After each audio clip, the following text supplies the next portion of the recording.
What is up? I'm Brett Pape. That's Coach Bruce. And this is opening week on the Coach Approach.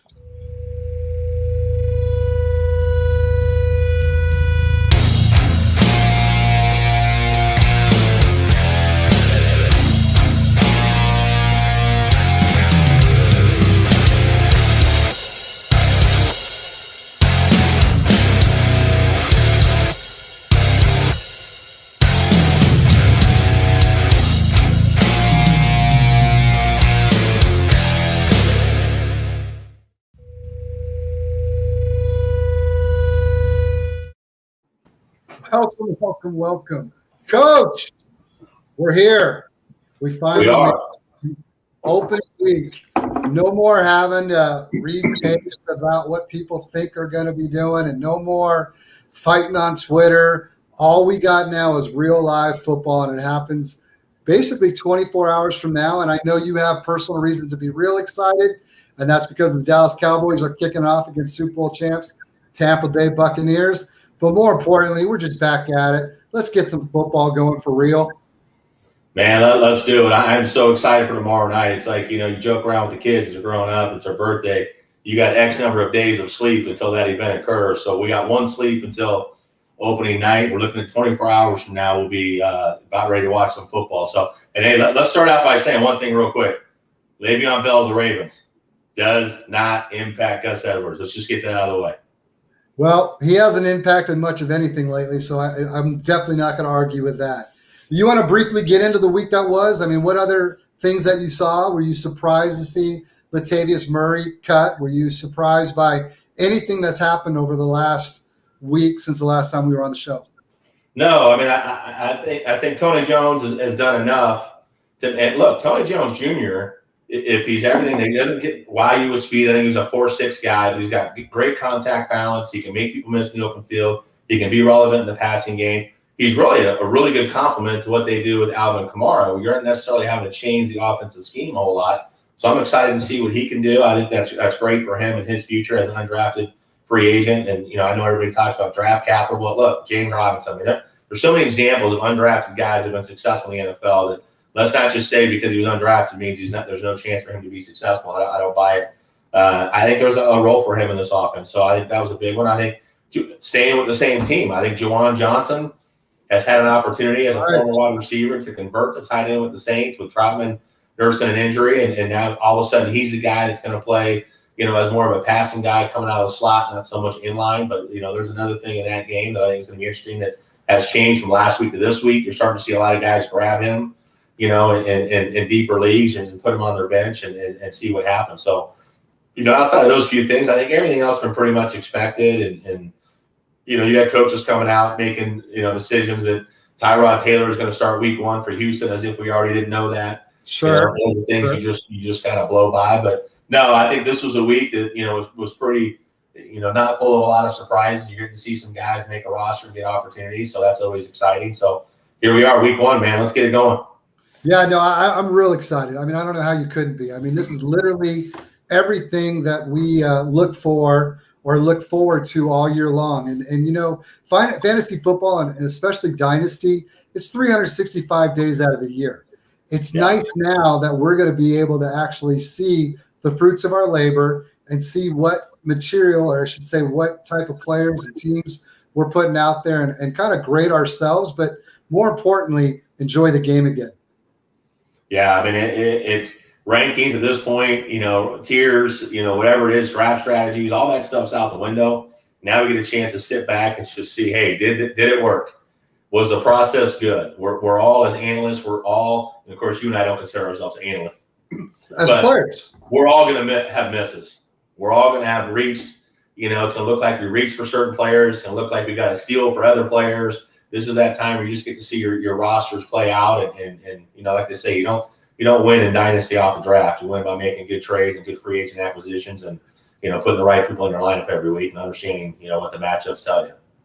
Yeah, I mean, I think there's too many, and you're right on, because you spend the majority of the time on roster construction during the year, and mostly because that's all you can do. But you can't neglect that during the season.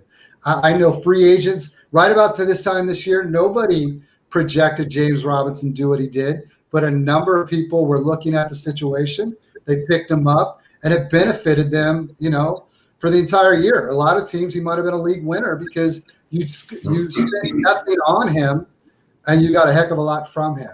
And so a guy like Tony Jones is someone who, you don't want to depend on dart throws, but you want dart throws on your bench, because the fact of the matter is that those type of guys, when they produce, it just helps your roster so much because you didn't have to spend anything of real relevance to get them.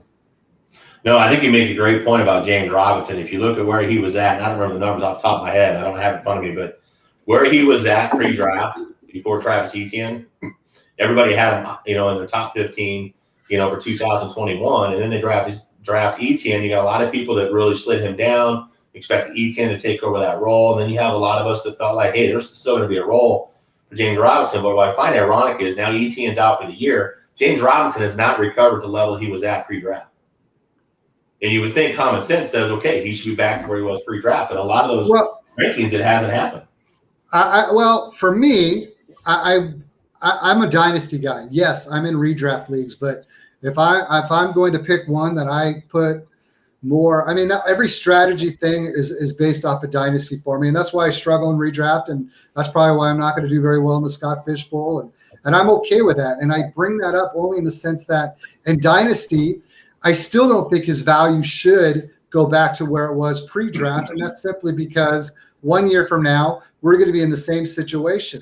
Now, things can change again. If he gives us the same type of year he gave us last year, then you're looking at, the job just might be his. And Travis is going to have a role that would play second fiddle, in my opinion. If he can do it 2 years in a row, I don't know why you wouldn't just keep him as the RB1 for Jacksonville. Well, and you got two guys on rookie contracts, one on a very cheap rookie contract. So they're not in a bad situation when it comes to their back when we talk about not investing a lot of capital and a lot of your salary cap into running backs. Jacksonville's in a great situation. If James Robinson has a great season, then you get Etienne coming back, you're right back to where we are now. So I think that's a great point, Coach. But either way, I really am looking forward to just seeing him get that opportunity again. Yeah. Because, you talk about a guy who everybody wants to have an opportunity. Not many make the most of it. And he certainly did. So he's going to be someone that I'm going to be really looking forward to watch throughout the year, along with, just for football. I'm sitting here trying to plan Sunday and trying to see how you can keep up. And one of the things that I learned the most that helped me last year is once you get to the games, enjoy the games. No longer look at your rosters. Don't look at the scores. Just simply go back to the root of who we are, and that's fans of the game, and enjoy the game. Otherwise, man, if you sit all that time going, I can't believe Dak has thrown 3 interceptions, I'm already whatever. You're not going to enjoy it as much. Enjoy the games. Worry about your rosters and scores the next morning. This is one of those few times, Coach, I can make the argument. This is why I have 30-plus teams. Because you can watch a game and you can say, hey, I've got, I need this guy to play well. But in another league, I'm playing against that guy. Right. So I get to just sit back, watch the games, enjoy it, and occasionally check and see how my teams are doing. But the reality is I don't really comb through all 30 teams until, the games are all pretty much done. And then I'll check and see, hey, did I win this one? Do I have any guys left on Monday night? I might take a quick glance. So it eliminates all that for me so I can just sit back and watch the games I want to watch and enjoy it. What I'm really looking forward to is that there's so many questions. And there's been so many times where people are trying to find the answer before, it's time. And so this weekend, we're going to finally get to find out so much about how the landscape of fantasy football is going to be played out. We're going to see whether or not Jimmy G is going to do enough to hold down the job. We're going to see how that running back situation is going to shape out. So many questions, and we're finally going to get some real answers this weekend. No, for sure. And that San Francisco game is going to be a good one. And that's where you can take a look at that and say, hey, what a great situation going against Detroit, where you can say, hey, Mike Shanahan, or I won't say Mike Shanahan, Kyle Shanahan has an opportunity now to do the same thing he did in the last preseason game. I can start with Jimmy G, then I can do Trey Lance, and we expect to be ahead. I get Trey Lance get a chance to get some meaningful reps. against the ones with the Detroit Lions without worrying about, hey, it's a close game in the fourth quarter, and just let him play. I think you see that two-headed quarterback system in week one because of who the opponent is, and you're able to get Trey Lance some real game reps. So it's a great situation, I think, for San Francisco to be in. Whatever happens, I can't believe that we're finally here, and it's really going to start happening. So why don't we get going? Why don't we talk about the big game that starts off tomorrow night, and that's Dallas Cowboys and the Tampa Bay Buccaneers. And as far as this game, I mean, holy cannolis, we're finally here, real football. You got Tom Brady, you've got Dak Prescott, you've got so many different storylines, and you have so many people, so many fantasy players that everybody is relying on to be successful because there's stars everywhere on the field tomorrow night. No, I think as fans, with football coming back and full crowds coming back, and it's going to be so exciting. I think this game, hopefully, I'm sure we all do, especially for our fantasy teams, unless you're an IDP, but you're hoping for a high-scoring game. You're hoping for a game that's back and forth. And as a Cowboys fan, I'm also realistic. And I think the chances of the Cowboys pulling out a win is about slim to none. But, hey, that's why you play the game. And, in this case, on any given Thursday, right? I mean, there's always an opportunity to steal one. Maybe there's a Super Bowl hangover in Tampa Bay. Who knows? Yeah. There could – the fact of the matter is that two football teams who both have a lot of talent, as much as you say that you would be surprised if Dallas won, the reality of it is that it can't happen. I mean, they're an explosive offense. They've spent a lot of draft capital on their defense, and now we get to find out what worked and what they did. And regardless to any of it, the fact of the matter is that the game has to be played. Yeah, and I think this is one of those games we talked about doing start-sit, on this show, and something that a lot of other podcasts have done. So we decided to pull back from that and really just talk about the games. But I think if you're talking about players in your fantasy lineup that you want to play, one of the questions that comes across that I've gotten this week was, hey, do you start Zeke Elliott? Like, look, the reality is, like Matthew Berry said, I thought he said it perfectly, and I've had this with some DMs I've gotten with people asking me who they should start in this game if they have Zeke Elliott. Look, you drafted him in the first round. He is going to get volume. Yes, he may have 18 carries for 36 yards, but he may also get a touchdown and have 6 receptions for another 70 yards. You don't know. He's going to get the volume.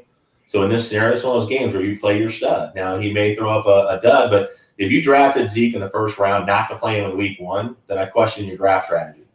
Right. You play the guy.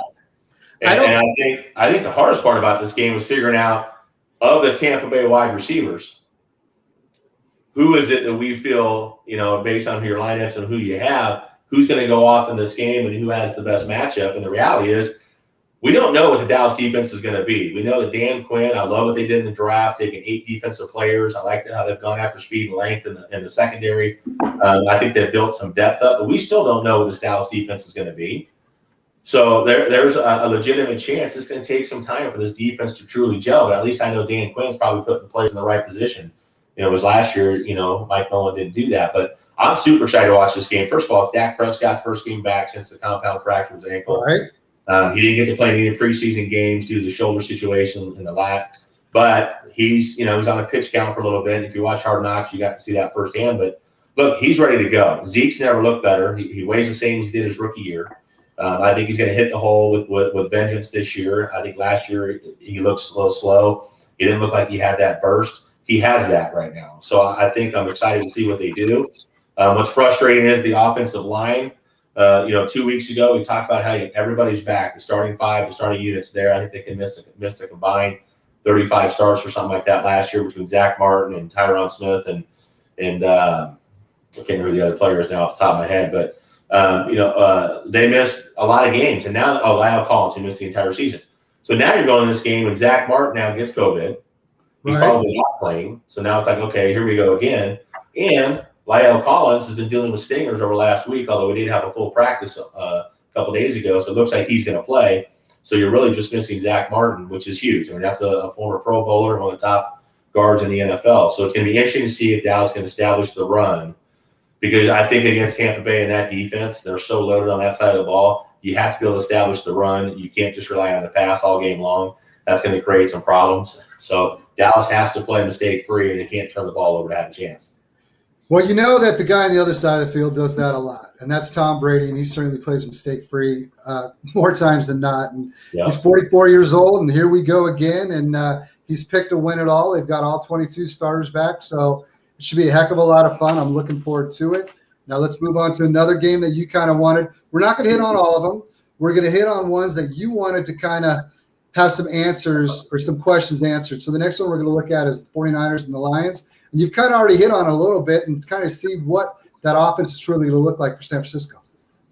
Yeah, so a couple of things. We talked about the dual quarterback. And so if you've got Jimmy G or you've got Trey Lance, it's a tough situation. If you're in a super flex league, hopefully you have a third quarterback, a good third quarterback, because you might want to go that route because we don't know what the split's going to be between the two and what that's going to look like. But I do think both quarterbacks play. And if I'm Kyle Shanahan, I'm absolutely playing both and making my opponent week 2 think about what they're going to do and have to game plan for 2 guys.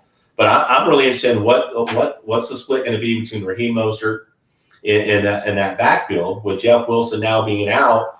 What's that going to look like with Mostert and Trey Sermon? I think Trey Sermon eventually takes on that lead role. Raheem Mostert's never shown that he can be the RB1 for a full season or even seen that volume. So I'm really interested to see Kyle Shanahan, that zone scheme and what they run there and what that's going to do to help set up Brandon Ayuk and Deebo Samuel and Kittle. So I think it's going to be an explosive game for San Francisco. They've got Super Bowl aspirations. I think this is one of those games where they've got a chance to really do some damage and make a lot of teams think about how they're going to match up against these guys. Well, they're never going to be an easy matchup, and they're not going to be an easy matchup when the guy really takes over, and that's obviously Trey Lance. But aside from that, on the other side of the football field, I think we have a team that I want to know.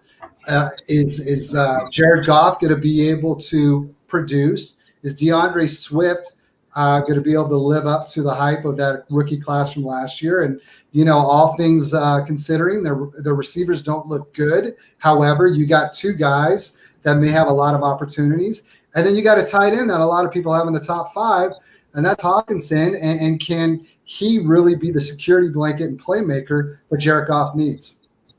Well, and this is one of those games where we get to find out because the expectations are that Detroit's going to be behind probably early and often. They're going to have to throw the football to be relevant. We know that Jared Goff does not throw a great deep ball unless it's a post route or a fade route. He struggles on the deep comebacks, especially the sideline. But it's going to be interesting. I think Hawkinson is a top 5 tight end this year. I think DeAndre Swift is a top 10 running back this year and could see 100 targets in that offense. So I'm interested to see what does DeAndre Swift look like in terms of rushing shares and in terms of his volume in the passing game. I think Terrell Williams is a guy that steps into that wide receiver 1 role there. I think Quintez Cephas plays a role. I don't think in Detroit it's as bad as some people make it sound. And I know when I did my write-up in Project 32, initially I had Detroit going 2-15. The more I looked into it, the more I looked at what they're probably going to be doing from an offensive perspective. I do think they have a chance to win 5 or 6 games. But I think if you're looking anything above and beyond that, I think that you're probably, need to reevaluate your process. But I do think that what they're doing with the offensive line, there are some good things happening in Detroit. I'm not a believer in Dan Campbell. Hopefully, he can coach as well as he can talk because, the man talks a great game, that's for sure. But it is going to be an exciting game to see how that plays out. Let's go to the next one. And this one's going to be real exciting because you're going to see 2 pretty high-powered offenses doing 2 separately and vastly different things, and that's the Cardinals versus the Titans. One thing I'm really looking forward to seeing is Rondale Moore. I want to know right away. I think the expectations that we have now, whether it be because of classes like 2020 with Justin Jefferson and CeeDee Lamb, and there's Jerry Jeudy. I think the expectations is we expect too much from rookie receivers, but can we get enough out of Rondale Moore this year where he can be a flex play? And I want to see how they're going to give him the ball. And the other side of the field, you got always steady Ryan Tannehill, and you got Derrick Henry, and you got Julio, and you got AJ Brown. It's going to be a hell of a game to watch. I love that Cliff Kingsbury and that team is building it from an offensive perspective of how they like to move the football and spread you out horizontally, find bubbles of space in the run game, but also in the passing game. And I think that AJ Green is a great addition. I don't expect him to be the AJ Green of old. I think that's a little too much for me. But Rondale Moore, to me, I think one of the things we have to do as analysts and as scouts and you see how these guys are graded coming out is understand, look, the game has changed. Let's not compare it to 20 years ago. Rondale Moore is 5'7". I get it. But the way this offense runs and how it works with throwing more checkdowns and throwing quick hitches and slants and shallow routes and getting guys in space, that's what he excels at. So I wouldn't be surprised if he approaches the 85 to 100 targets in this offense if they're playing with tempo. But the other part of that is I think what you're going to see with James Conner and Chase Edmonds in the run game. I'm excited to see that. I think Chase Edmonds is great out of the backfield as a receiver. I do think he gives up some touches to James Conner in terms of goal line touches, and I think that Kyler Murray is going to have a special year, and we're going to talk more about that later. So I don't want to take that away from our conversation later. But Julio Jones in Tennessee, I think that they're a team that's still going to run the football. The offense is still going to go through Derrick Henry, but now you have options if teams are really going to load the box. Now you've got to deal with A.J. Brown and you've got to deal with Julio Jones, and so you can put your top corner on A.J. Brown, and you can put your second corner and then roll coverage with your safety over Julio Jones, but you're going to have to lighten the box up to do that, take a safety out of the box. So I'm excited to see what Tennessee does. And the reality is Tennessee they got to win games, and they've got to be in a situation where their defense is not very good, which is why I think the Cardinals, should play well in this game. They've got to rely on their offense. So I think it made a lot of sense for them to go out and get a guy like Julio Jones. If they're playing from behind, they can do that, and they can be more involved in the passing game. I think Ryan Tannehill is a great value this week as well.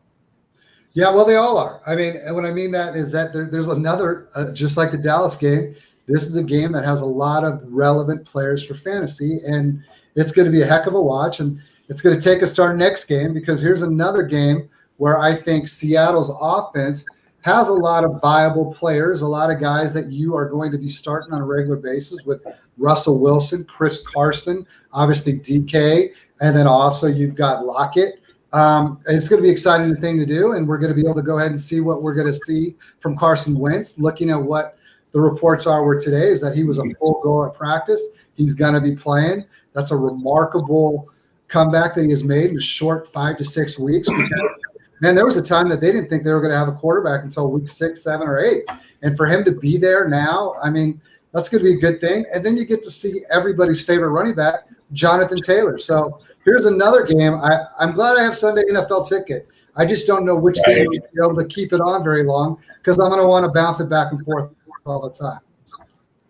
Yeah, so in talking about, Carson Wentz and not seeing a lot, obviously with the Liz Frank injury and Quentin Nelson, the same thing, and looks like both those guys are going to be able to play this weekend, and I think that's great for the Colts. He didn't have to get a lot of game reps, and I know we talked about the 6 inches between the ears and how he struggled in Philadelphia when they drafted 2, and he just never got right, last season in Philly. But I think the reality is with Carson Wentz, he's in a great situation with Frank Reich.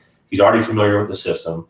He's got a top 5 offensive line now that everybody's healthy, and he's also got a top 5 running back. And, T.Y. Hilton's out. I think Michael Pittman steps up. I think they've got something in Mike Strahan. How much he plays in the game this weekend, I don't know how much of a role he plays, but I do think they have some pieces there. But the reality is Seattle's too much, and I think Seattle wins this game. I love what they have with DK and Tyler Lockett, and went out and got Dwayne Eskridge, and Chris Carson's back. We know Chris Carson's right and what he can do in the run game, especially if Russ does cook. I think there's a lot of opportunities there in Seattle to be special this year. I still think it's San Francisco and LA Rams between the two of them to see who wins that division, but I know there's a lot of people that pick the Seahawks to do it, but I still think that Seahawks are going to have to get a wild card spot to make a run. That's a heck of a division. That NFC West is going to be a tough fight all year long. It's going to be a heck of a game, or a heck of a season to watch those guys. But let's move on to the best game of the day for me, and that's the Browns and the Chiefs. You have two teams that met in the AFC Championship game. The Browns made a heck of a comeback, or tried to make a comeback, and it was a lot better game than most people thought. And a lot of people talk about them having one of the best rosters in the league. So this is going to be one heck of a game. Yeah, you took the words out of my mouth there, Coach. I think that for me, just being a football guy, is this roster. I love to look at what Brian Flores is doing in Miami and what Rob Saleh I think is going to do with the New York Jets. And I'd like to look at teams in terms of total roster construction on both sides of the ball and what they can do offensively and defensively in terms of scheme and personnel and what fits. And I think Cleveland has a chance to play in the Super Bowl. I really do. I think they've got an unbelievable roster. That defense is ridiculous. Myles Garrett's got an opportunity to be a defensive player of the year. I think Baker Mayfield has matured a ton. I think Johnny Manziel, should have taken a page out of Baker Mayfield's book, and Baker Mayfield realized I need to stop the shenanigans and let's just play some football. and understand what it's like, what needs to happen to be a true leader in that locker room. And Baker Mayfield's taken that step. And you get OBJ back. You've got Nick Chubb and Kareem Hunt, which I think is the best backfield in the NFL from a 1-2 punch perspective. I really like what Cleveland does, and I actually had Cleveland winning the game this week. Oh, I know I'm part of the minority there, but I feel like that Cleveland's going to win this game. It's going to be one heck of a game. And there's a lot of things on the other side of the ball. You mentioned a lot about Cleveland, but obviously Kansas City is a team that people salivate over trying to get their players for fantasy. And you got guys like Tyreek Hill. You got, obviously, Patrick Mahomes. You've got the best tight end maybe ever in Travis Kelce. And the thing that I'm really looking forward to trying to see is, are they ever going to be able to produce a number 2 wide receiver? And Mecole Hardman has had the opportunities. I think he was drafted to kind of fill in for Hill when he had his issues a few years ago. And then it was a short issue, I guess is the best way to put it. So Hardman went back to trying to find a role in the offense, and it just hasn't worked. He's got no excuses now. There's no Sammy Watkins. He's going to have plenty of opportunities. Now we'll find out if he's ever going to be someone that you're going to want to go out and get. You know, what's crazy about the Kansas City Chiefs, what we love is I'm an offensive guy, so obviously, it's a fun offense to watch. But you've got a QB1, right? You've got a wide receiver 1 potentially. A lot of guys have Tyreek as their overall wide receiver 1. And you've got an overall tight end 1 in Travis Kelce. So you would think from an offensive scheme, and I think Andy Reid's one of the best play callers and, what he does with that offense. And, of course, when you've got Patrick Mahomes, it makes things pretty easy. But no one's been able to really nail down that wide receiver 2 role. Mecole Hardman, DeMarcus Robinson, even Sammy Watkins. Yeah, I mean, they've got guys that try to step into that role. And when you've got a tight end that can dominate like Travis Kelce can, you've got a guy that can take the top off in Tyreek Hill, you would think there's plenty of space for a wide receiver 2 to make an impact. But the reality is we just haven't seen it yet. But you haven't had to, right? We can go to Kelce and Tyreek Hill all the way down the field and then let you guys – play coverage and create running lanes for Clyde Edwards-Helaire and let's go. Let's play tempo. Let's move the rock. But it's one of the most exciting offenses to watch. But I really do believe that the Cleveland Browns have a real chance to not only win the game this week, but make a deep run and potentially could find themselves in the Super Bowl. Can't wait. Would love to see it. Those guys have been suffering forever in Cleveland, so it'd be a great thing to see. Let's move on to another one. We got 2 more games to get to quick. This is going to be a battle of the 2 Alabama quarterbacks. You got Tua, you got Mac Jones, you got Flores versus, good old Bill, and this is going to be one hell of a watch as well. Oh, I love this game. This is a game I'm absolutely going to watch. You got 2 guys who played at Alabama together, 2 guys that didn't start 3 or 4 years in college, and it's going to be exciting. I love, again, I talked about Brian Flores before, but I love what he has done with this roster. I love with bringing Jalen Waddle in. You've got Devontae Parker. They've got some weapons there. I think Mike Gesicki's a top 10 tight end and should see some volume this year. So I really like what they're doing offensively. But you've also got Mac Jones, I think the Patriots made the right move. I think it was a situation where with Mac Jones, and I know there's a lot of guys out there that love Cam Newton, and hey, I get it. 2017 Cam Newton and what he can do in the run game with 12 touchdowns last year, I get it. I love the guy. I think he's great for the NFL. I just think this is a situation where, they understood with Josh McDaniels that, hey, this is the way we want this offense to go. We're used to a Tom Brady-like quarterback. Mac Jones gives us that type of, I'm not going to say upside to Tom Brady. I don't think that's fair to Mac Jones, but I think he's got a chance with Jacoby Myers and Nelson Aguilar and Hunter Henry and Johnny Smith and what they've done to add to that offense to be special. And so Mac Jones has an opportunity to really do some things this year. And I think the Patriots are going to make a playoff run. I think they could win that division just because they're loaded on defense. I think people forget how many players opted out in 2020 on the defensive side of the ball. So I think the Patriots are hungry. I know Bill Belichick's pissed off. I know Tommy's his boy and TB did it in Tampa Bay, but Bill Belichick, was a huge part of Tom's success in New England. I don't care how you cut it. Those 2 formed a great partnership. But this is a game that should be a lot of fun to watch for sure. I think Jacoby Myers, I think a lot of people talk about, there's a lot of talk on Twitter about how Jacoby Myers is a guy that did what he did last year because they didn't have anybody else. This year with who they have in the tight end room, is Jacoby Myers a guy that can really, do that, or is Nelson Aguilar the wide receiver 1? For me, the reality is you're going through Johnny Smith and Hunter Henry. That's why you brought those guys in. When you have 2 tight ends and you run multiple tight end sets and what you can do offensively to attack the middle of the field, with a guy that's accurate and makes quick reads and gets the ball out quick like Mac Jones does, I think that's where you live and die in that offense. And Damian Harris, I think, is going to be great for them. It's going to be fun to watch. However you cut it, I can't wait to see it. We got to go real quick on the next one, but I wanted to talk about it. That's going to be the Packers and the Saints. What I like about this game is 2.5, maybe 3-4 months ago, we didn't even know who was going to be the quarterback for either one of these teams. Was Rodgers going to play? Is Winston going to win the job? Is Hill going to win the job? Now we know it's Rodgers versus Winston. Now we know that we're going to actually see some fireworks in the passing game, because I think with Winston on the other side of the ball, he's going to give you a lot more of a vertical threat than we would ever have seen from Hill. Now we're going to see, I mean, there's some big news this week with Murray being cut. Is Tony Jones going to be a viable person that where you're going to be able to use it sometimes if you have to at the flex spot? Is Rob Tonyan going to be the guy that he was last year? Man, this is going to be one hell of a game to watch. Yeah, for sure. I think, Sean Payton is one of the best play callers in the NFL. You can go back and look at his track record and look at what he's done in New Orleans.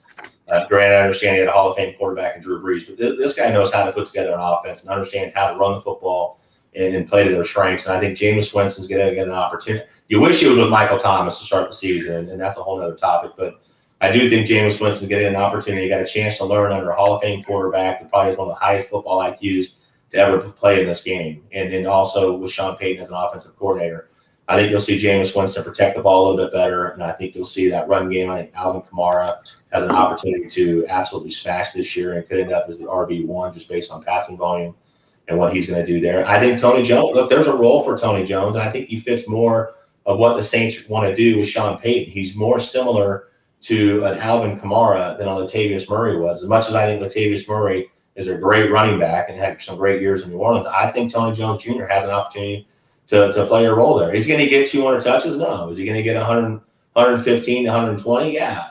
Latavius Murray had 146 last year. I don't think he's quite there in the rushing department, but I think in the passing game, he's going to be relevant. He's a 4.6 guy.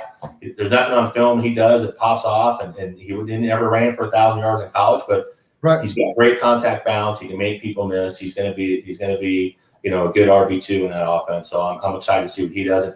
Green Bay, I could talk about for days. I mean, Aaron Rodgers is special. Devontae Adams is special.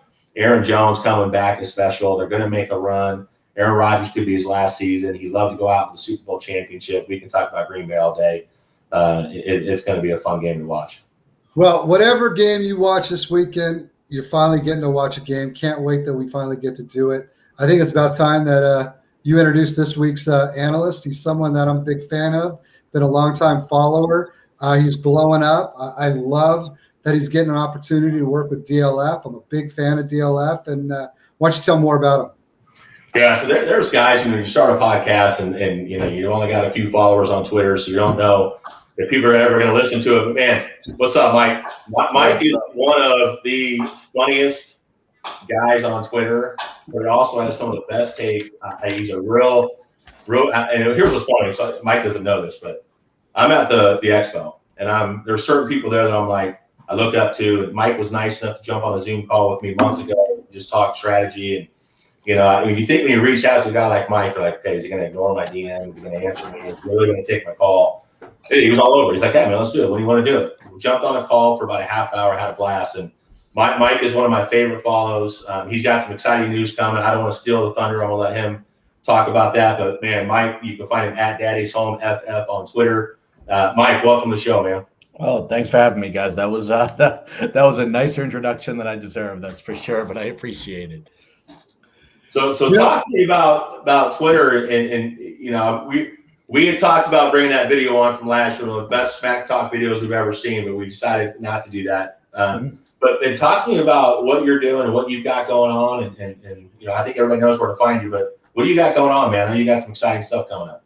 Yeah, so I'm launching a new show, Hanging with Daddy. Basically, I'm going to do an interview style late night show.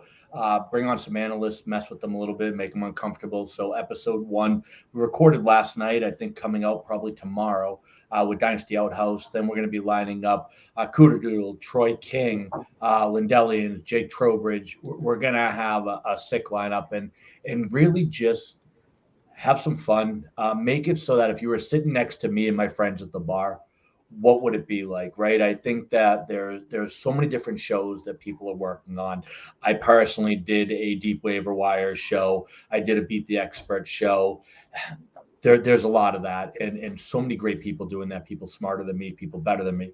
And I just figure what my niche is that I can get people to talk, and I can get them to open up and hand them the microphone and learn some cool stuff. So episode 1, we are covering how to set your lineup for week 1. Don't want to spoil it. It's pretty quick. We covered Disney villains and how stupid they are. We covered why Outhouse is named Outhouse, and of course sandwiches. I mean, it's all over the map. I don't give anybody a show sheet. I don't let them know what's coming. They, for some reason, trust me enough to just show up and shoot the breeze for 45 minutes. So that's what we have coming out.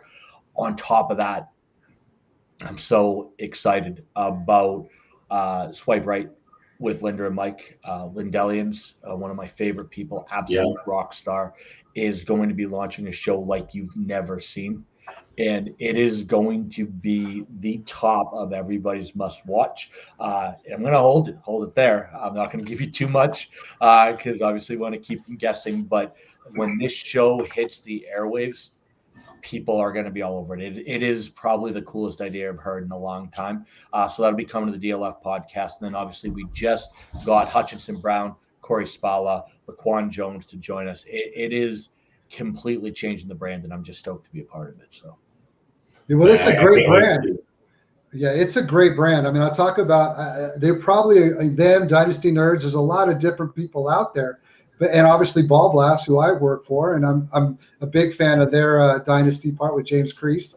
But my thing is that I like that you want to bring out the personalities, because there's so many people in this industry, and there's so many people that we can turn to for, and we're looking for answers, that I think you need to be able to kind of know the person to really trust and truly want to be in it. So I, for one, I mean, that's one of the reasons why we wanted to have a Meet the Analyst. And that's one of the things that if you're a website, you got to sell the people that work for the website, not just sell their content, because that's what people really want to do, is they want to be able to relate, and they want to be able to get to know, and they want to be able to feel like they are with them. And so I love it. I can't wait to watch that show. I think that is a part that is missed when we're really talking about what it takes to be a good analyst.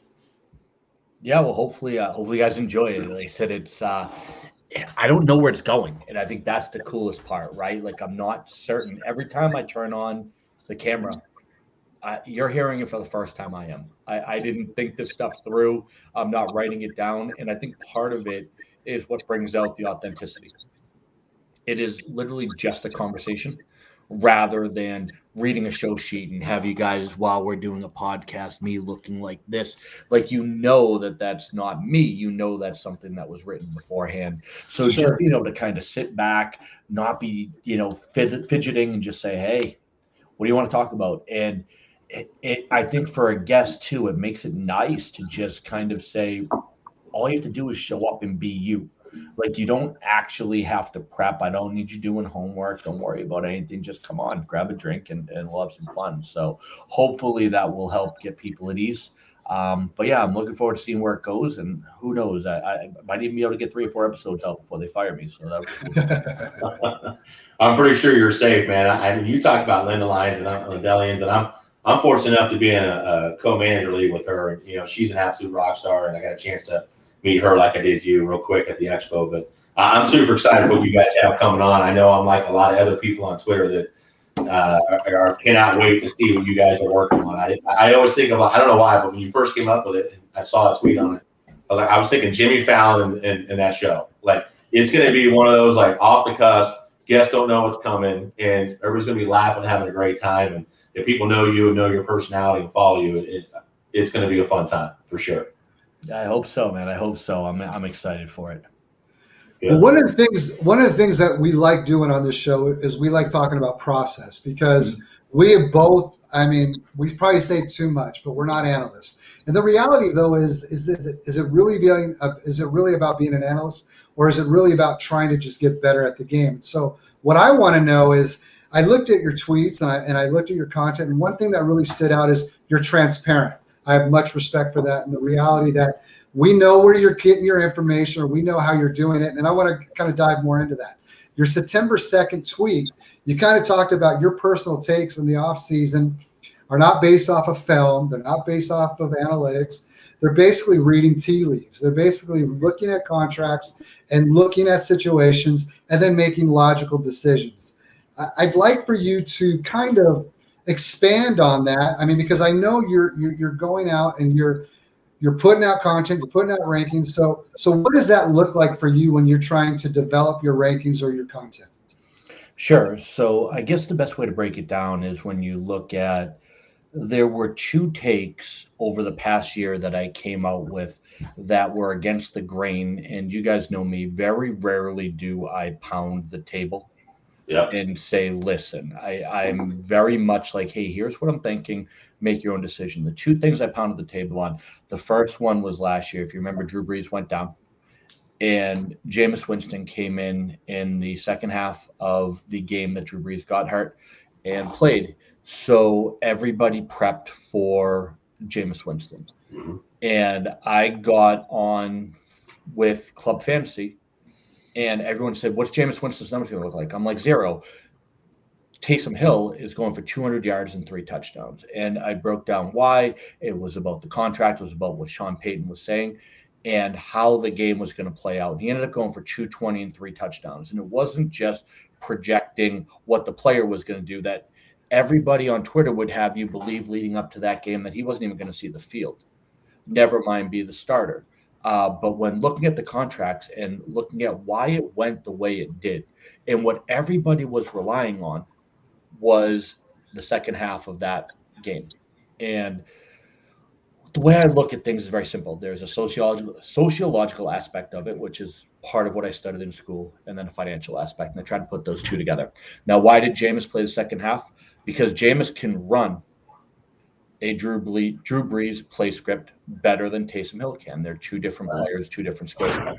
So when you game prep expecting Drew Brees to be there. So when Drew Brees goes out, who are you gonna put into the game? The most reasonable facsimile of Drew Brees, which is Jameis Winston. I think we can all agree on that. Pocket passer, throwing the ball downfield, all the plays that Peyton had scripted, Jameis Winston can execute better than Taysom Hill can. Well, now the game's over. You move on. You have a whole week to prep. Who's going to go with? The guy he signed for $1 million or the guy he's put $14 million into? The guy that he's shown more confidence in than anybody else. The second take, Cam Newton, Mac Jones. And what I remember everyone saying, which could not have been more backwards, was that Mac Jones has to beat out Cam Newton. If you look at the financials, Cam Newton had 0 dead cap money after his initial signing bonus. They literally set him up as in-game roster bonuses. Every game he played, they owed him more money. Mac Jones on a 4-year rookie deal. 4 years committed to Mac Jones with the option for a 5th. Yeah. Now, if you look at it from a businessman perspective, why would you think that the guy who you would owe $9 million if he plays would have to lose to the guy who you're already paying, who you already have sunken cost, and who's a considerably lower paycheck? So you're telling me the guy who only, if you keep him on the field, gets $9 million has a leg up in the race? People were acting as if he had this head start. When just looking at the financials, it was the complete opposite. This is a salary cap league. This is a business first and foremost. So, and Bruce, I heard you talking earlier about Cam Newton and, what type of player he is. I wasn't even caring about that. I don't actually care if you look at a film and say Cam Newton is better than Mac Jones. I don't care if you look at the analytics and say Cam Newton is better than Mac Jones. I looked at it very simply put that Cam Newton had to be $9 million better than Mac Jones in a salary cap league. It became very obvious that Cam Newton was a cut candidate. But the problem is when you look at the way that our analysts work, you are either film or you are analytics. And both of them were converging on Cam Newton. Business wasn't. And as much as we love to call this a game, the NFL is a multi-billion-dollar business. Yeah. And basically, if you can pay a guy $2 million to get 80% of a guy making $9 million, the ROI is significant. You make that move every single time. And I'm not sure that Mac is making two, but you guys get the point. Sure. So it was this middle ground that kind of the light turned on for me probably about 8 months ago, and working with AWL Sabermetrics, working with For Whom Jeff Bell Tolls. These are guys who have more of the accounting background. They've helped me learn how to read the contracts, and I've started looking at it from a financial perspective. In some of these quote unquote shocking moves that you see, Latavius Murray getting cut. Well, guess what? If you want Roby coming over in that trade, you got to find money somewhere.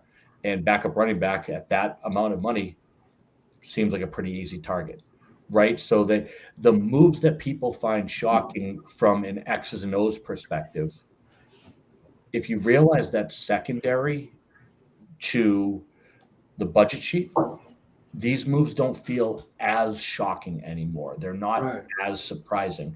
And then the last piece of it is you look at the coaches, you look at their mannerisms, you look at the moves that they make. And with Cam in particular, they said, well, yeah, he took the first snap. And the first snap is for starters. That's what everyone will tell you in the preseason. First snap is for starters. I'm like, well, it was one series for a guy they respect, and a guy that, to be quite honest, has been a Belichick PR machine. And a guy who, honestly, Belichick is a guy who could use good PR.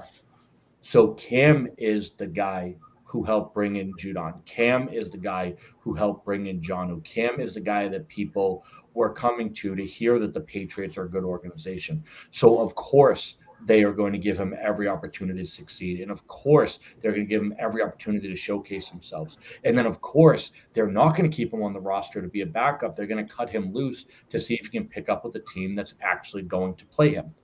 All of this, when you put it together, the picture's pretty dang clear. So to me, I think that this is where we miss as a community. I think this is where we miss as analysts. And this is the piece that I've been trying to fill in. And I only bang the table when I see a balance sheet that looks way out of whack. So if you see me kind of pounding the table, this is what's going to happen. It's honestly because the financials make it almost inevitable. So that's probably where you get a little different spin from me, and where you see people arguing is, Mike, did you see that Cam Newton throw to Jacoby Myers across the middle? Mike, did you see Cam Newton running? He looks like the old Cam. I'm like, I don't care. It's Cam looked great. I wish the best for Cam. The balance sheet told you what was going to happen. That's where, when you see me banging on the table, it's usually because I think business-wise it makes the most sense for that move to happen. Here's what's great, man. I can talk about this stuff.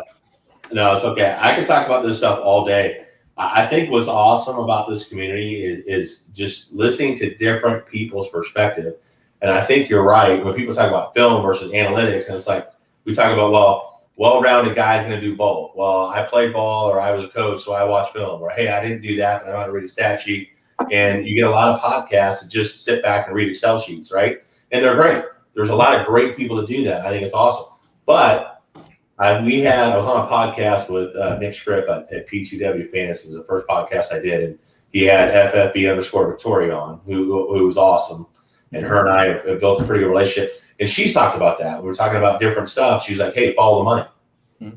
And I think it's one of those things that I know personally I've shied away from mistakenly, because I feel like a lot of people that are just getting into fantasy don't understand the business side of football.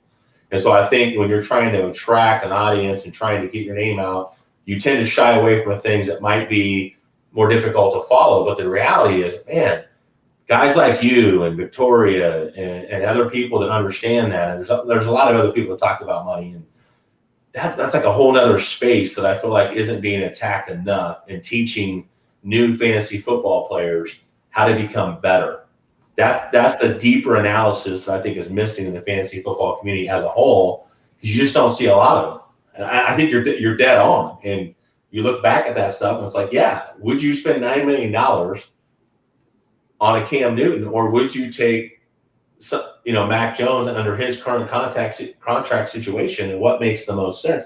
And there's a lot of examples and scenarios with that, and Victoria touched on some of that. So thank you for touching on that, man. I think that's absolutely awesome. There's so much truth to it. I think it's a space on Twitter, at least, that I think is missing. We don't talk about it enough, is how to understand the balance sheet, how to understand the financials of an NFL franchise, and contracts and what they mean, and why teams make decisions that they make. Yeah, and I think that when you get into that, you're starting to see the different breakdowns. Like, you hear things like, oh, why don't the Bears cut Nick Foles? Well, they can't. I mean, they can, but it's almost a net negative to do so. Like, you wouldn't gain anything. And why Sony got traded instead of getting cut, $1.5 million in savings. When you see these 7th round deals, it's not that they care about the 7th round pick, it's that the financials are different. So you move him for a 7th rounder instead of just straight out cutting him. It changes the math a little bit. You hear about these June 1, which is when the season starts. Pre-June 1, this happens. Post-June 1, this happens. That's important. Sometimes that can be different than $10, $12 million. It's not nothing. So when you look at these moves, when you look at these plays, it at least helps clarify. Because I started out as a film guy. I was a wide receiver safety. I mean, I can read routes. I know what receivers doing. Not quite as well as like a Ray G can. People who have played at different levels. Lawrence is a guy I always look up to. I was a middling high school football player. I don't want to overstate what I was, but I understand the X's and O's of football. I understand how plays break down. I understand balance sheets just from my day job. So pulling them together and looking at the business side just kind of made sense to me, because I feel like I can at least get close on how close these two players are, and then look at the money and say, okay, well, these guys are neck and neck, or this guy is definitely worth that extra $4.5 million because he plays in another dimension. It just brings it a little together, and I think makes a clearer picture. That's never perfect, but if I don't feel like 1,000%, I don't say it as loudly because I don't want to steer people wrong in any way. So, like we talked about at the beginning, like Brett was saying, I try to tell you guys either A, here's what I'm thinking, but here's what worries me about this take, or B, this isn't a take, this is a certainty. Trust me, here's where you want to push all your chips. And I try to be pretty crystal clear about which switch. Well, one of the things that you mention a lot, and that is the tea leaves. And I know for me, I had to reach out to someone back in the spring when we're talking about trying to find the right people for those tea leaves. So how do you know where you're getting the information? What are you doing to make sure that your information, because there's beat writers and then there's beat writers that really know what they're talking about. How did you find the right ones? So absolutely. The biggest thing is you look at, a lot of people are putting together lists. I know the late Chris Wessling put together a list of beat writers that he trusts. I've seen other folks. Ryan McDowell's really good about bringing out lists for people. So I tend to, with my really heavy takes, I tend to stick with what I know. I know the New England beat really well. Like, I know who to talk to. I know who your hot take artists are, so I know who to stay away from. To give you a perfect example, I listen to sports talk radio for fun. You'll never see me taking notes. You'll never see me believing a word that they're saying. I do it for laughs. However, if Mike Reese comes out and says something, I'm looking at it going, why? Why are you saying that? And the other thing people tend to fall for is former players saying things. Grain of salt, don't care. The actual mental gymnastics you have to go through to believe that a coach called his former player to tell him what his thoughts are about a current player, that is a leap that I can't make. I don't think it's ever happened. I don't think Belichick's sitting there on his phone texting Rob Ninkovich, telling him what he thinks about Cam Newton. I just don't believe that would happen. So when Ninkovich comes out and says something, you see everybody running this way. It literally, it doesn't move the needle for me. But watching the actual press conferences is the best thing you can do. Hearing the actual words, like when you look at a Ramondre Stevenson, for example, why I'm a little bit down on him. I've heard Ivan Fears say specifically he needs to get better at everything. I've seen them basically have the same mannerisms with the rookie Damian Harris, who touched the ball like 12 times. Everything is looking like it used to, and I'm not saying that's a guarantee, but there's enough smoke there for me to think, hey, I can go elsewhere for this year. And I love Ramondre in Dynasty, but in redraft, I'm not touching them. So a lot of it is just the completely direct source. I like watching the press conferences. I like hearing things. But also, if you go through Twitter, if you find analysts you trust and they tell you beat writers they trust from their particular beat, that's how it works. If you come to me and ask me who you should follow in New England, I'll tell you. If you tell me you should follow in the Bills, hell, I don't know. I'll tell you to ask Victoria. I'll tell you to ask Jeff Bell. If you wonder who you should follow from the Saints, I'll tell you to ask Cooter Doodle or Cal or Elvin Ryan, right? For the Dolphins, I'll send you to Troy King. Yeah, so a lot of it is. I'll take the Cowboys. I will come to you for the Cowboys. There you go. But a lot of it's just that, like you network, and then you're like, hey. So for me, like I think what a lot of people tell you is I'm not telling you to listen to all of my takes, but I will tell you some of your favorite analysts. Listen to all my New England Patriots takes. I will tell you that outright. My other takes, they have their own slant on it, but you'd be amazed at how many people in my DM saying what's going on with New England. Because I've hit enough now. I hit Quinn Nordine being our kicker. I hit Sony Michel not being on the team. I hit Cam Newton not being on the team. I mean, that's the three biggest odd moves the Patriots have made this offseason, and I'm 3 for 3. So people will come to me for that, and I think that's smart. You want to ask me who was going to start for the Saints, man? I don't know. I have no idea. You know what I mean? You want to ask me how good Dak looks right now? I don't know, man. No, hopefully pretty good. I got a lot riding on him this year. So do I. Yeah, I think the smart thing you can do is instead of getting too high off of your good takes, is realize why you hit on them and realize why they don't apply elsewhere. And mine have all been New England based. I have no shame in saying that. I am not an NFL guru. My takes outside of Taysom Hill have been very much in my comfort zone. Other things you hear me saying, I try my best. I hope you guys see this, to give credit to the person it came from. I try to do a better job of retweeting rather than rewording. I think that's sketchy. So I'll retweet the people I know I trust, like, Calvin and Hobby on Saints take. I'll retweet him. Hey, he's got the Saints on lockdown. Tommy Moe, 2-on-1 FFB, I will retweet for anything Raiders related. I'm just like, hell, you probably know more than me, except Josh Jacobs. Me and him will fight about Josh Jacobs until we're 80, and I'm still winning. He might not tell you that. But I think that's part of it too, is knowing who the right people are to go to. Because you're right, beat writers, credentialed writers have agendas. They're paid to sell articles. I was about to say newspapers and date myself. I don't know if anyone actually reads newspapers. Oh, that's funny. Yeah. But you know what I mean? They're paid to sell things. So when you look at talk radio, they're paid to be contrarian. They're not giving you information. They're giving you something to talk about. So figuring out, and when I talk about the tea leaves, it's figuring out what people's agendas are and finding the one whose agenda best matches what you're trying to find out. Are they the person who is trying to be a trusted source, or are they the person who's trying to be the most retweeted article? I'll give you the guy from Yahoo, and I don't know him, and he might be outstanding, but the person who said Deshaun Watson was on the verge of being traded to the Dolphins. Based on that, I don't have him as somebody that I follow.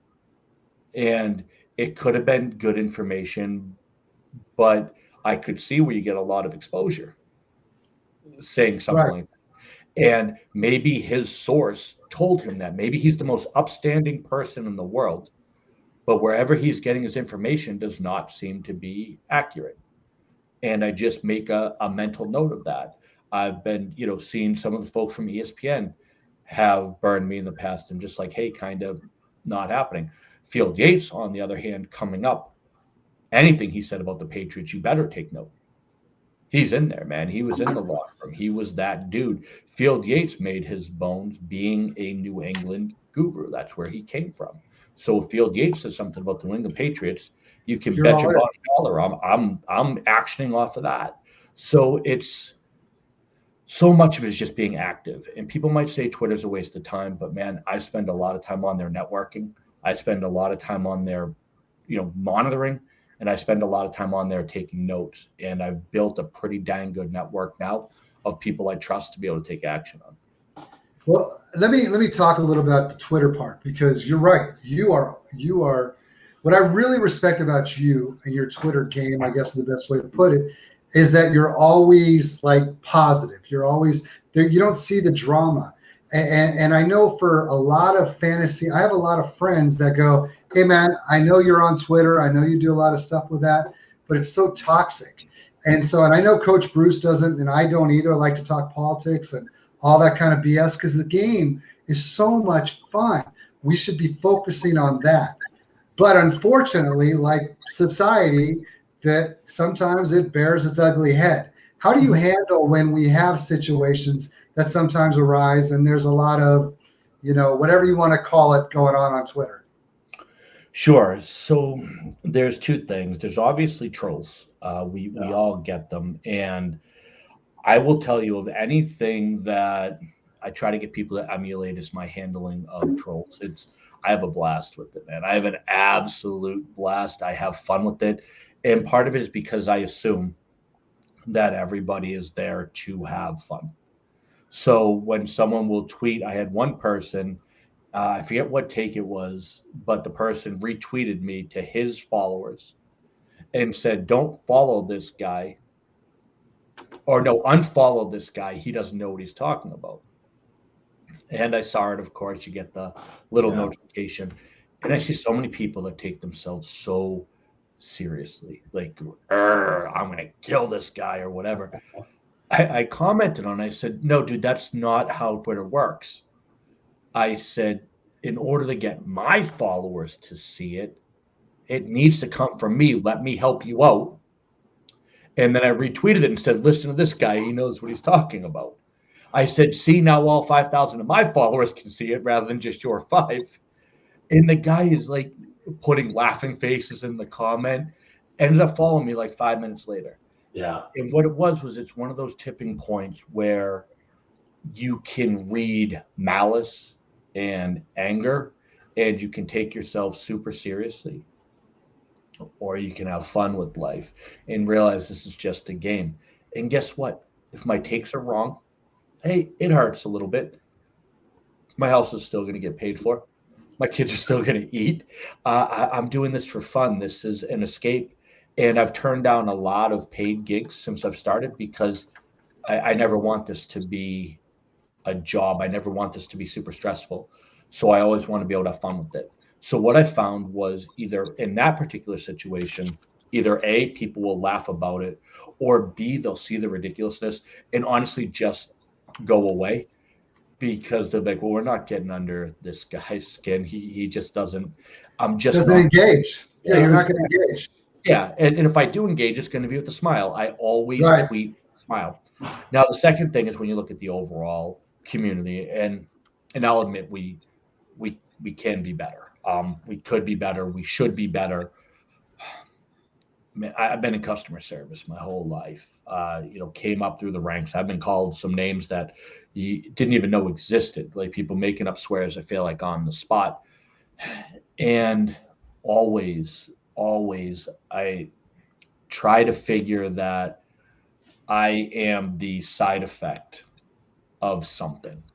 Like, I just don't think that someone goes onto the internet and calls someone they don't know an a-hole unless they're going through something. And we've all been through stuff. Man, I've done things I'm not proud of when I've been stressed out in my life. I've done things I'm not proud of when I'm tired, when I'm having a bad day at work, whatever it might be. Did I do it online? No, but it wasn't online, wasn't a thing when I was in my 20s, or I'm sure I would have been that jerk that you guys would be talking about with somebody else on this show, because I didn't know where to place my anger. I didn't know how to handle the emotions I was going through, and lashing out in a way that has very little consequence is a better way of getting out your anger than say going home and hitting your spouse or your kids or something like that. So I figure somehow if you coming at me with that type of anger, with that type of venom, means you're not putting it somewhere else. I got big shoulders. I'm cool with that. So I just kind of figure that either A, we're all having fun, or B, you're going through some stuff and I'm just going to be empathetic. Like, I've had people come at me and I've had people DM me saying, "Hey, I'm sorry my buddy came at you." I'm like, "Nah, man, I hope he's okay." And everyone's like, "What?" I'm like, "I just hope he's okay." Like, I'm sure that's something's going on there. No hate on my side. This is a game.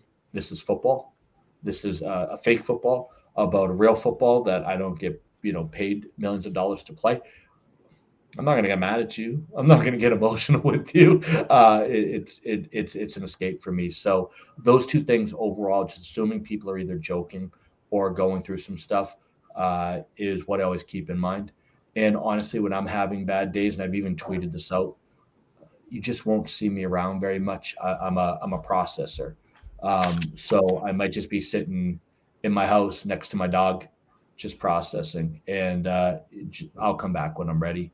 But those days, like if I signed on, you might get a little snippy, Mike. You might get a little different person than you're used to. I've just learned to shut the screen for a little while. And again, because I'm not getting paid to do this, I can show up when I feel like, and I can leave whenever the hell I want. So. I think one thing you brought up, and that I see so many people who, and I'm not being wrong. I mean, we should all chase, or I'm not being wrong. I'm not being critical of anybody, but we should all chase dreams. And so when I see people who tweet that this is their life goal to make a career out of it, man, go do you. But I'm very much like you, and I know Bruce is like you in the sense that that is not our goal. We are simply just, we love the game and we want to be a part of it. And I do think that's probably why it's easier for you to not care when somebody attacks you, because you're not looking at this as an avenue to provide for your family. Absolutely. And when you look at the flip side, and one thing that I'm very cognizant of is, and you guys referenced at the beginning, the video that I made. Yeah. So here's the thing. I've been doing this for a little less than a year now. It'll be actually a year.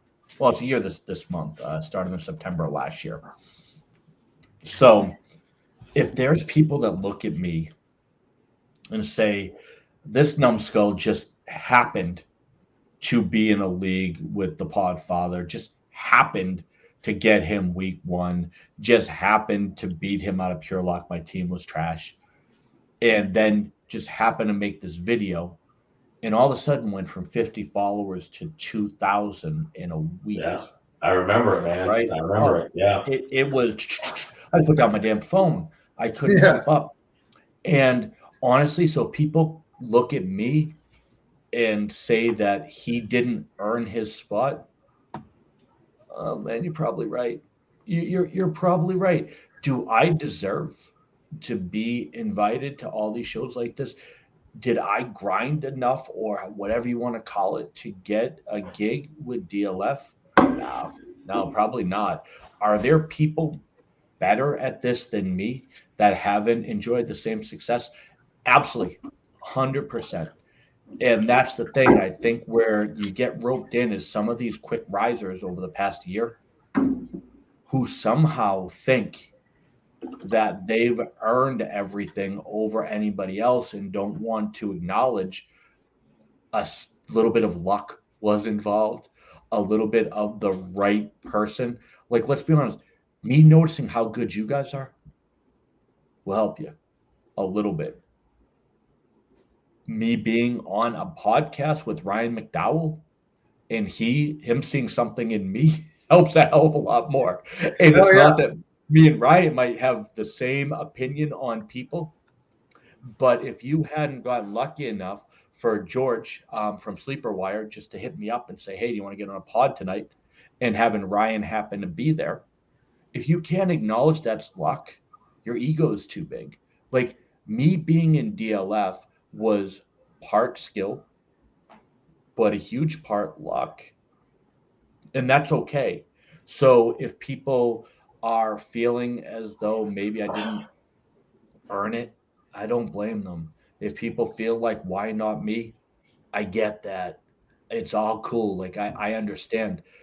So I think that's part of it is that we spend so much time trying to argue about who earned what. And a lot of it's so much luck. And I think where people go at each other is trying to prove that they earned it, trying to flex on people.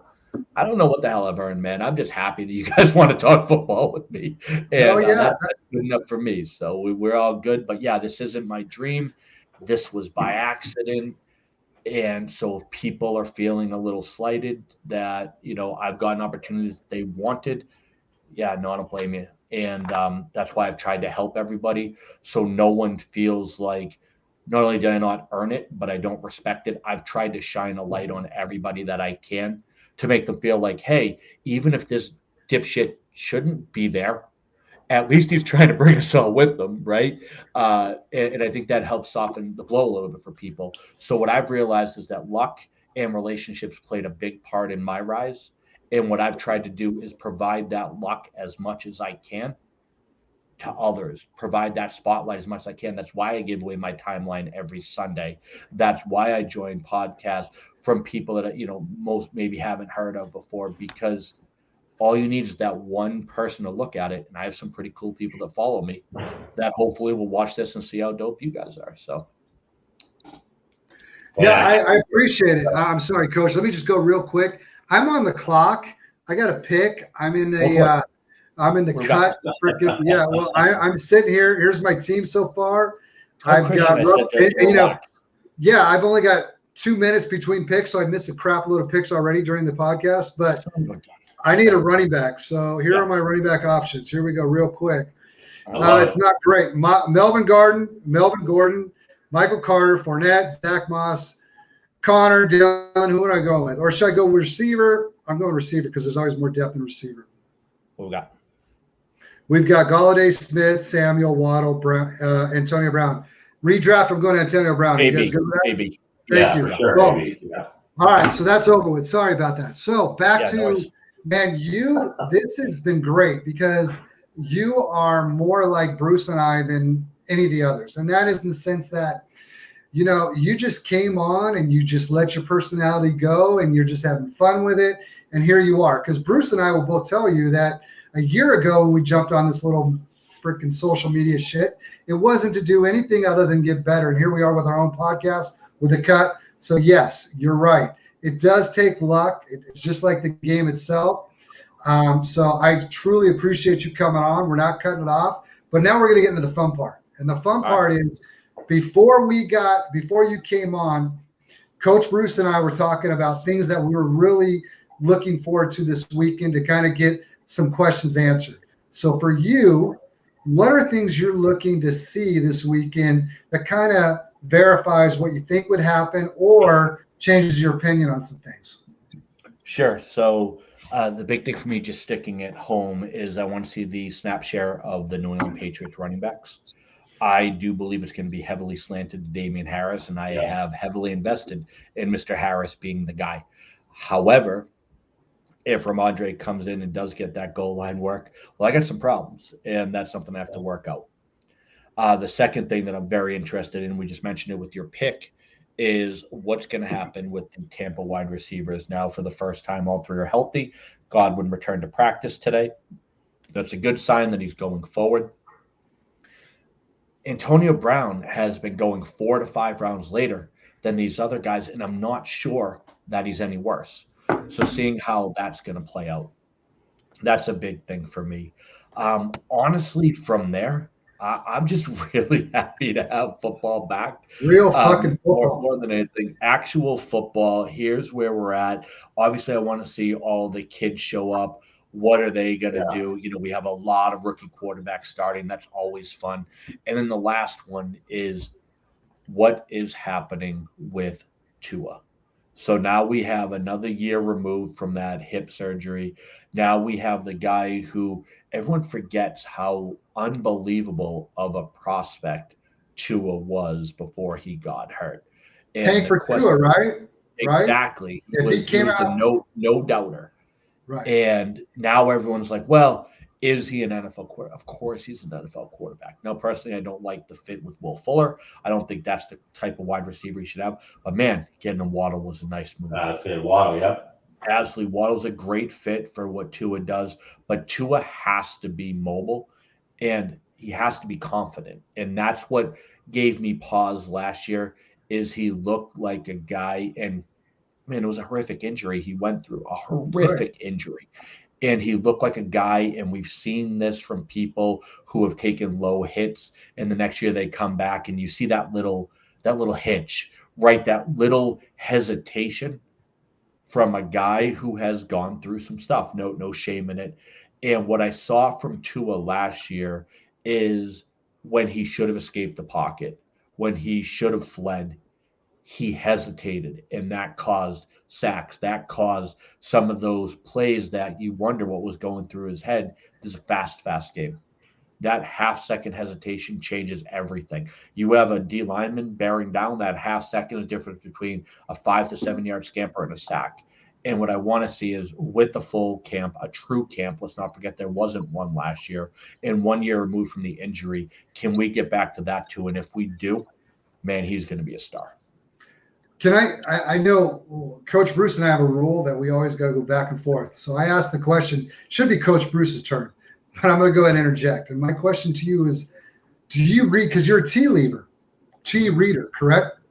Yeah. So do you read anything into him not being picked as a captain? No, I don't particularly care about that stuff, to be quite honest. I think when you look at a football team, when you look at what makes up a football team and what makes them successful, you have vocal leaders who tend to get the C, and then you have folks that kind of do their talking on the field and maybe are looked at differently. And I think specifically when you look at a Brian Flores team, he's going to lean towards veterans. He comes from the Patriot system. That's the Patriot way. He's going to look at some of the older folks. If I'm not mistaken, Jason McCourty is the captain on defense. And let's not pretend as though Jason McCourty is the best player on the defense. And I love me some Jason McCourty. I love the McCourty twins, but that's not your best player. That's just your leader. That's the guy who's been through it. That's the guy who knows what it takes to get to the promised land. That's a guy who has been successful for now 13 years, if I'm not mistaken, in the NFL. So when I see that move, I say, okay, so if you look at why Tua isn't the captain, wouldn't you say the same for some of their stars, younger stars on defense? And I say no. If I look at it, what I would say is that Brian Flores is simply saying that Tua hasn't done enough in the league to earn that, and this could very well be a motivation tactic more than anything else. Now, if he's not wearing the C 2 years from now, you and I will have a different conversation. But for right now, we won't have a conversation. He won't be on the team. Yeah, most likely that's where we're going to be at. But yeah, so for this year, I think this could be a motivating factor. I think this could be something that he earns his way into. But I think this is just very simply a coach saying that there are other people on this team who have done more in this league to earn this type of accolade. And I go to the defensive side, McCourty, and saying he's clearly not picking his best players. He's picking his leaders and his veterans. Awesome. Because that was a concern of mine today. It was kind of like the movie The Draft Day, when you go, hey, who went to your birthday party? I'm guessing they would all go to his birthday party. I was just going to bring that up. Yeah. I mean that's what I was thinking today when I saw that tweet. I'm like, are you kidding me? I mean, if it was a vote thing, I don't know if it was a vote thing because I saw a couple other teams where they said it was a vote thing. All I'm saying is, would they go to his birthday party? But I digress. Let's move on to what I would like to talk about now. And that's where I want to know everyone's picks for the player of the years, for the different awards that come out. And we're going to start right off the top with comeback player of the year. And I'll go ahead and lead first. And, I think Dak Prescott has got to be at the top of injury. When you saw him go down, with the injury in week 6 last year, and you had guys like you have when in that offense, you had to be heartbroken. And I'm not worried about his shoulder. I'm not worried about his ankle. I cannot imagine a scenario in which he does not do enough to earn the award. So that for me is the comeback player of the year. The other two of you, let's hear what you got. Go ahead, Mike. Yeah, I mean, I think it has to be Dak, doesn't it? Like, realistically, I would go with Stafford as the guy who's coming in second. I just don't know how he's going to be viewed. I think the only other player who is even going to get a look is going to be Saquon Barkley. I think if Saquon Barkley comes back to being arguably the best skill position player in the NFL, I think he can give him a run. But I think we all know when we talk about these awards, the quarterback, especially if he gets his team wins, which regardless of how much we can talk about how it's a team stat, it is attributed to the quarterback. I think if Dallas has a big season, Dak's the easy winner on this one. Yeah, I was on, again, P2W Fantasy, Nick Scripps podcast, and we talked about, crystal ball and who we thought was going to win what award. And Dak Prescott was my choice then for comeback player of the year. I think he's the choice now. I think it's unanimous. It's just really cool. It's unanimous decision. I just think all the stars are aligning.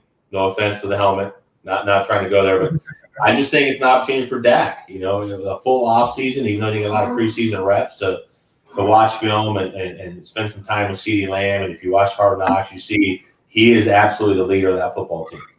And I think he is. Now there's CMC, there's Derwin James, there's Saquon Barkley. There's so many great candidates for comeback player of the year. But I just think Dak as a quarterback, like Mike said, is the obvious choice. And I think there's no doubt that even though Dallas has done a lot of things to build up that defense, they've still got a long ways to go on the defensive side of the ball. And Dak's going to have to throw the rock. So I think if he stays healthy, he's the guy. And hold up, Coach. We'll get to Derwin James in a minute. Oh, we will. Oh, yeah. Good. There we go. Yes, we will. Well, right now we're going to Defensive Player of the Year. So if we do go to Derwin James, I would assume. But regardless, let's go to my pick and we'll work our way through. I'm going to cheat. I'm just going to say Bosa. I'm going to go with Nick or Joey, Defensive Player of the Year, because both are edge rushers that have incredible impact when they've been able to stay injury-free. And I think that either one of them, if given the opportunity to play 17 games, they're going to make a huge difference. So I'm going to go ahead and cheat and say that one of the two of them is going to be the Defensive Player of the Year. I'm going Derwin James. I know. It is such a difference maker, such an absolute star. Realistically, you're going to look at him. Is he a safety? Is he a linebacker? He's everything. He's a missile. And what he is more than anything else is a difference maker for a team that drastically needs one. He was on pace to be that star right before he went down. I think he comes back. I think he hits the ground running. And I have not been cheering for a kid this hard and as long as I can remember, because the NFL is better having him there. I do think, obviously you have to look at the Bosas are a choice. TJ Watt is always going to be in the conversation. And you want a dark horse. I'm going to give you a dark horse. Remember, I told you always listen to Mike when talking about Patriots takes. Josh Uche will be the Defensive Player of the Year in at least one of the next 3 seasons. I will guarantee you that. Uche will make a huge step up this year, will be in the conversation, but ultimately Derwin James will win it. Mike, we're 2 for 2, bro. So Brett and I got on the call before this, and we went through this list, and we like to, we don't do show sheets typically, so we just kind of rehearse, but I have Derwin James, Defensive Player of the Year as well, and I think he thought I was going to put him down for comeback player of the year, but yeah, I think Derwin James they're moving him all over the field. He's playing a hybrid situation. He's one of those positionless players. He can play safety. He can play in third corner. He can play linebacker. He can rush the passer. I think Derwin James is the guy as well. I love that pick. I love that pick. My only concern for him is you don't want to freaking predict injuries, but that guy has struggled to stay on the field. I don't believe in injury prone. I know you don't. But I wear this jersey tonight, the Chargers jersey, for a reason. I'm a fan. I live 30 miles away from LA. And God, can we just have him on the field? If we have him on the field for the 17 games, I have no doubt you're probably going to be right. So let's move on to the offensive player of the year. And so you guys both went offensive player for the year for me is I think CMC. If he comes back and he has what he's had in the past, it's hard to not take him when he offers so much both in the rushing and the receiving game. So that's my pick, CMC. Who you got? I'm going to go with Davante Adams on this one, and I'm going to take us down a ride of narrative. God, I love that pick. I think that they're going to go nuts. I think, when we talk about all the last dance analogies, when you look at kind of what they're trying to do, I think that Aaron Rodgers, Aaron Jones, and Davante Adams are going to put on an absolute show this year. And I think that Rodgers is going to do whatever he can to get his friend paid. And I think that might equate to 25 touchdowns from the wide receiver position. As a Davante Adams true through and as him being my wide receiver one, I've had a lot of debates with Aegis on Dynasty and redraft and why they don't think he's the guy. But, man, I love that. It's not my pick, but I love it. So I went with Kyler Murray. I think Kyler Murray is going to be the first quarterback to throw for 4,000 and rush for 1,000. He was on pace to do it prior to the injury. He didn't run the ball as much, towards the second half of the season. I think Kyler Murray has a specialty this year, and Cliff Kingsbury offense. It's their third year in that system. So I'm going Kyler Murray there. I like it. Defensive player rookie of the year. For me, it is a team that needs defensive help quickly, and it's obviously a big weakness of their part. So I'm going Micah Parsons. I think that guy's got all the athletic ability in the world, and he's going to get – everyone talks about in fantasy football, the number one thing that matters is opportunity. He is going to have plenty of opportunity, whether it be to rush the passer or whether it be just to freaking stay in zone and make plays off the ball. I love Micah Parsons this year.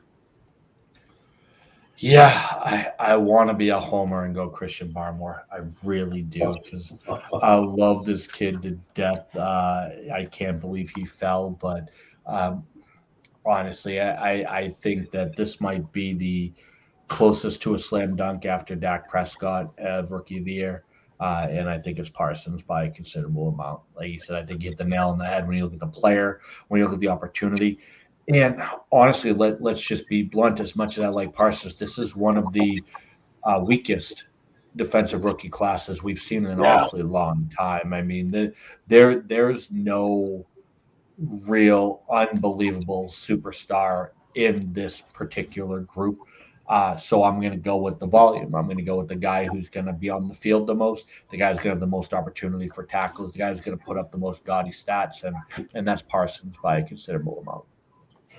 We are 3 for 3, and not to be a homer, but I'm definitely going Micah Parsons. And I can just repeat everything Mike just said and Coach that you've said. I think it's absolute volume play. I think he's in a situation where he can play in a linebacker, he can play in space, and he can also rush the passer. He's for the Cowboys to do what they did on draft day and trade back and still get the best defensive player in the draft when they couldn't get Patrick Surtain when Denver traded up to steal Surtain. Yeah, I think it's Micah Parsons for sure. All right, so the next one, Offensive Rookie of the Year. I don't expect this to be a consensus pick. For me, it's Zach Wilson, and I'm going to tell you why. I think what I saw from him this spring, or not spring, but this offseason, and more importantly during the preseason, was his ability to remain calm in the pocket, was his ability to check down to the easy catch or the easy reception or easy pass, his ability to basically take what was given to him and yet also throw types of throws that he did in the last preseason game when he hit Corey Davis on like a 30-yard freaking out route and he just kind of winged it to him. I believe in the kid, and I think that he's going to really be something special. So I'm all for Zach Wilson. All right, so I give a lot of detail. What's up, Corey, my DLF homie? Yep. What up, Corey? Love Corey. Shout out to my man.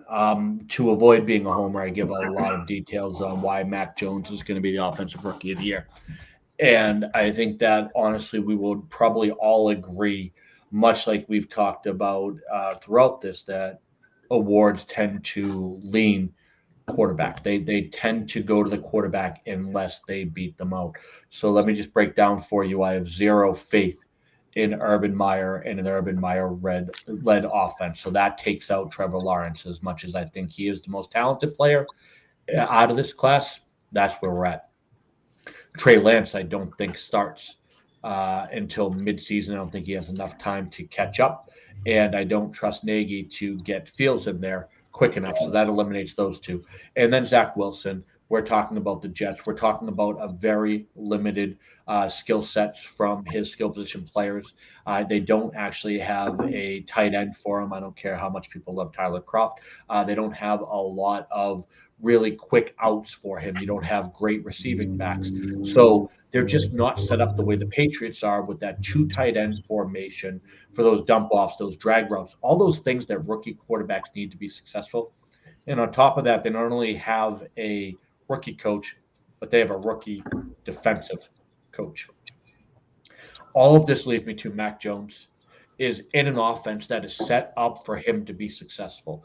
Josh McDaniels offense that is 3-step drop, hit the spot. They're not expecting them to do a lot of reads of defenses. They're expecting him to throw to a spot.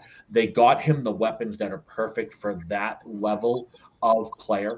There's going to be a lot of drag routes. There's going to be a lot of wheel routes from the running backs. You're not going to expect him to throw 30, 40-yard downfield. You're not going to see a lot of posts. You're not going to see a lot of flags. You're not going to see a lot of fly routes. What you're going to see is a guy who can step back, pat the ball twice, and throw it. And that's what I want for a rookie quarterback to be successful. So while I'm not saying that Mac Jones will ultimately be the best quarterback in this class, I do believe that will be Justin Fields or Trey Lance. Yeah. I am saying that his first year, which is what this award is based off of, Mac Jones is by far in the best position to succeed. Only him and Trey Lance aren't expected to win games. They just don't have to lose them because they have top 5 defenses. And only Mac Jones has a coach and the weapons that set him up perfectly for success. So that's why I think he's going to have the quickest jump out of his career in the cleanest rookie season that we have out of this group. So here, man, Mike, I love your picks, man. So I had Mac Jones initially, and then I was like, you know what, I'm gonna go a different direction because it's so easy to pick a quarterback here. So I'm gonna go a little bit outside the cusp. I'm gonna stick with my brand. If anybody follows me on Twitter, I was on a podcast a while back with TDC, and I said, hey, and it was about, this was pre-draft, and we talked about, you know, if you're the Atlanta Falcons, are you trading back to fill more holes, or are you taking some at Kyle Pitts at number 4? And I was from the argument of I'm taking Kyle Pitts. Mm-hmm. I have no doubt Kyle Pitts in a 17-game schedule breaks a single-season record for receiving yards. He breaks for targets, receptions, touchdowns. He's an elite guy with Julio Jones no longer in that offense. In an offense that's going to have to pass the ball. Mm-hmm. I think Kyle Pitts is going to be special this year. I think he breaks all the tight end rookie records. He's special. If you watch I watched a ton of film on Kyle Pitts. I watched a lot of Florida games. He couldn't have landed in a better situation where he went. And so I think Kyle Pitts is going to be special. I think it's probably Mac Jones. And if I went to second quarterback, I would probably go Justin Fields. We can talk about Matt Nagy and that decision, whatever. But Trey Lance, you know, those are guys that I think are great choices. I'm going to go a little bit against the cusp and say I'd love to see a tight end win Offensive Rookie of the Year, which is why I went Kyle Pitts. I think his upside is absolutely massive in what they can do in Atlanta in that offense. All right, last one. I hate it. Yeah, no, Pitts is, I mean, come on. It's Pitts. I can't help it, man. I got to stick with my brand. Yeah, okay. How are you not picking? All right, so here we go. We go into MVP of the league. And the pick that I have is one that he's going to really have to do what I think he's going to do, because I don't know he's going to make a huge playoff run, but I think what he does on the field for the first 17 games, I think Kyler Murray is your guy. I have no doubt, or I shouldn't say I have no doubt. I would not be surprised if we see 1,100 yards rushing and 42 yards passing. He's such an exciting player. He brings on so many aspects of the game that not many people can do. And I can't wait to watch him this year. I think that when he chose football over baseball, I know for me, I was like, thank you, Lord, because that's the type of player we need in the league now. And that's my NFL MVP for the season, Kyler Murray. What about you, Coach? So I went and Kyler Murray, I went back and forth between. So early on in the preseason and post-draft, I was Dak. And then as he got into, a situation where he couldn't participate in practice and he was limited on a pitch count and he didn't get any preseason games, and started looking at dissecting offensive schemes as part of Project 32 and really diving into offenses and who the offensive coordinators are and what they like to do. I just kept going back to, man, as good as Kyler Murray is, and I think he's going to be in that offense, and to say he's going to throw for 4,000 and rush for 1,000, not be the MVP, I know it's crazy.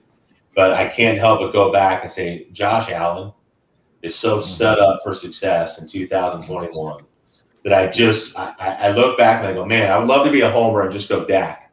And then the more and more I looked into it, I'm like, okay, I think Mahomes has a better season than Dak. And I think Josh Allen has a better season than Dak. And I think Kyler Murray might have a better season than Dak. That I just kept going back to the more and more research I did and the more and more I looked at scheme, I just said, man, I can't see a scenario where Josh Allen can't stay in that backfield.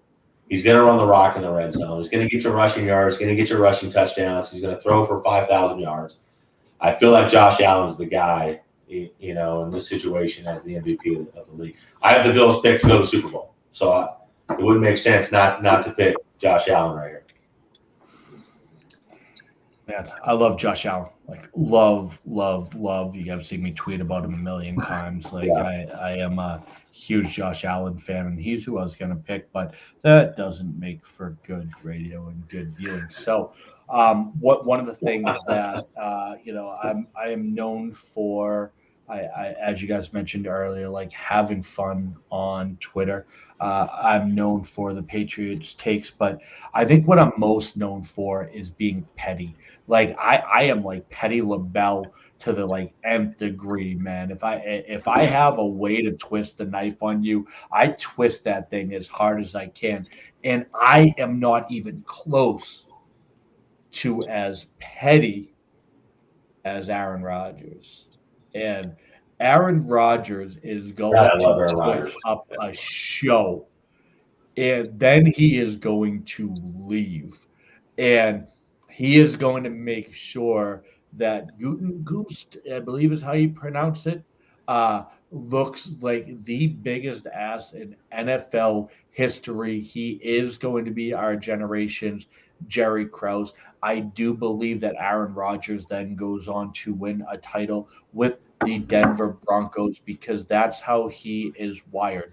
And I am not a huge Aaron Rodgers fan. He's not my guy. I've been Brady coming up, so obviously there's been a bit of a rivalry there. But what I do know more than anything else is this type of spite fuels this man in a way that like I've never seen. He reminds me of our coach with Belichick, which is why I think the Patriots are going to see the expectations because Brady winning the championship is literally the fuel that Bill Belichick needed to be the best coach. I think this offseason, I think the way that everything played out, I believe that Aaron Rodgers is going to put on a show, almost like your ex losing like all the weight and starting to post all these pretty pictures on Instagram. Like I feel like Aaron Rodgers wants to be that guy. He wants to show the fans how good he looks and then leaves so they attack the people that he thinks wronged them by basically making a draft pick. That's a whole nother show for a whole nother day. But yeah, I think that Aaron Rodgers is going to put on a season, the likes of which we haven't seen in very long. And I think that's how he's going to exit Green Bay. And I think that's how he wants it. So I think you have a star talent with possibly the best motivation he's ever had to get himself out of town and to get his counterpart Adams paid. If you're not invested in that tandem, you're probably not winning too many fantasy championships this year. So I have him as my MVP and then as the Super Bowl MVP the year later with the Denver Broncos. Oh, I love how we see the Broncos in there at the end. That is awesome. Hey, Mike, I can't tell you thank you so much. The day before NFL starts, and to have a quality analyst like you to come on, thank you so much. I can't wait. We're ready to get going. And what I'm looking most forward to is that all the BS that we put up through on the feed and all that, those days are over. Now we just get to watch real football. So thank you so much. You're a stud. We love you, and we appreciate you coming on tonight. Thanks for having me, guys. This was really a blast. Hey, Mike, this was literally an hour and 40 minutes, and we've never done our longest show. We love you, bro. We appreciate you. We love how genuine you are and how you're willing to extend the olive branch and help people out in this space. And I can personally tell you that you're appreciated more than you'll ever know, man. And thank you so much for coming on the show, brother. We appreciate it. Of course. Absolutely. You know I'd never say no to you, buddy. I appreciate the invite. Thanks, man. Coach Bruce, go Dallas tomorrow just because I know that's what you're rooting for. And, hey, let's just have rosters that freaking actually work out for us all this year, huh? There you go, man. It's not likely, but let's go Cowboys, huh? All right. Hey, we'll see you all next week. Thank you so much. Good night, guys. Thanks, guys.